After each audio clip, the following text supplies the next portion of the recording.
excited to share with you the newest instrument I got to add to my collection, a Juno-106. I've been wanting one of these things for a while and decided to finally pull the trigger. Got one. Fortunately, I got it in the mail and it was kind of broken. Took it to a local shop, got it fixed up. You might hear a little buzzing. I need to get some new chips to replace the chorus. But that being said, it sounds really nice. I've been having a lot of fun playing around with it. Still have a lot to learn. It's like learning a whole new instrument. I don't have any other synths. I have this old Rhodes right here that still needs to be fixed up. I obviously play a lot of guitar. So I've been wanting to get more into playing keys, and so Juno-106 is my dream synthesizer. Now it's right in front of me, so I'm super stoked about that. And I did a lot of research this morning trying to learn more about synths, what a lot of these different things mean. And so I'm going to share with you guys some of the things I learned. Hopefully might help you in your own synth playing. You might already know some of these things, so if you know more than me, leave some comments to let me know some things that you like, maybe some preset patches that you like in here, or different tricks that you have for a Juno-106, or just in general other synths. So let's dive into it.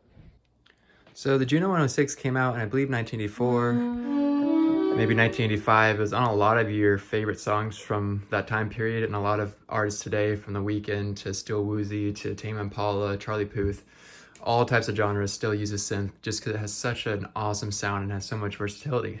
So first thing is all these awesome presets that you can play right out the box without, having to mess around with anything. Let's start with messing around with it a little bit.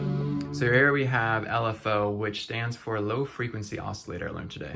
So in here oscillates, obviously the more you twist it up. Here kind of has the range of notes that it's going to oscillate from. So what's cool about a synth that I learned, and what most notes are compromised of, is not just a single note, but rather multiple partial tones, and the lowest frequency is what we hear as the actual pitch of it. The rest of those partial tones are what make the tone or color or timbre of the sound. So you hear all these different notes in there. So in here, when we click square, this is a square tooth right now, it has whole tones within each note. So what we're hearing in that square wave is that main note of the A sharp, but all these partial tones make it up as well. And now with the sawtooth right here, you can have them both on one. It's a lot more buzzier, because in a square, it's whole tones, whole tones, whereas here, I believe it's much more harmonic, so it has more tones in it, making it a fuller sound. And now we move over to the sub part, which is one of my favorite parts of this instrument. You just make this sound really fat. I think it goes up a whole octave. I'm trying to get my music vocabulary in here. And now you can, it's a high pass filter. So you see, took out a lot of the lows there. And now here's a low pass filter that we can take out all the highs. Now it's just the lows. You can play around with all these too. The same things over here, like the LFO, triggers all that fun stuff, different wavelengths that have different sounds. So, and that's a reverse envelope, so you hear it coming in slower, whereas there it's coming right away.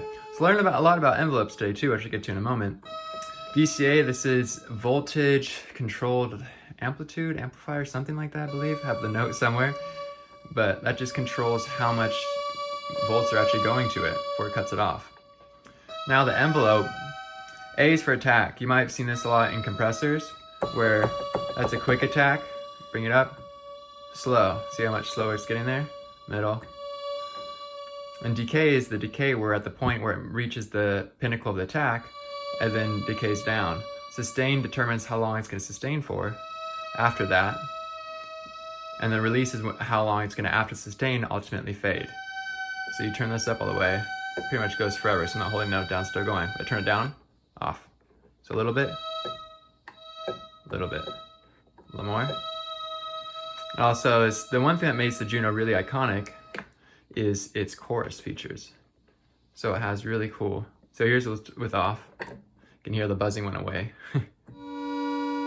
Let's turn on. Oops, didn't turn on. That's just that cool 80s sound.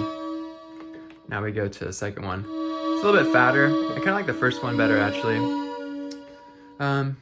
See what else? And again, we got all these different just built-in sounds. That's kind of cool. And so if you touch one of these though, it's gonna change it. So that one had obviously really high release. So now that I turned that release down, it's, you know, sounds like a water drop. Be cool for sound effects. I cannot wait to play with this some more. And over here we got a cool bender. And if you push it up, it actually triggers these effects right here. Another LFO voltage, and then the DCO, which is the waveform, I believe. Again, still learning this.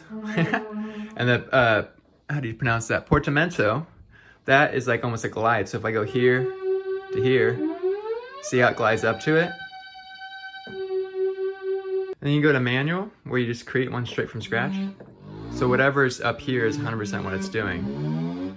So I can create a whole new instrument from scratch when I hit manual. I think you can even save it. I haven't played around with that yet because I didn't want to overwrite any other presets in here yet. So yeah, that's pretty much it as far as I know right now.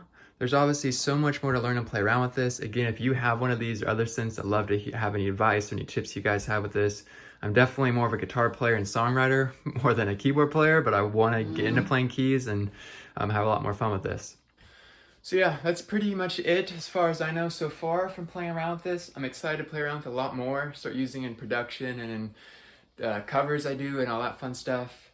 If you have any other questions, I'm probably not the guy to go to for synth questions.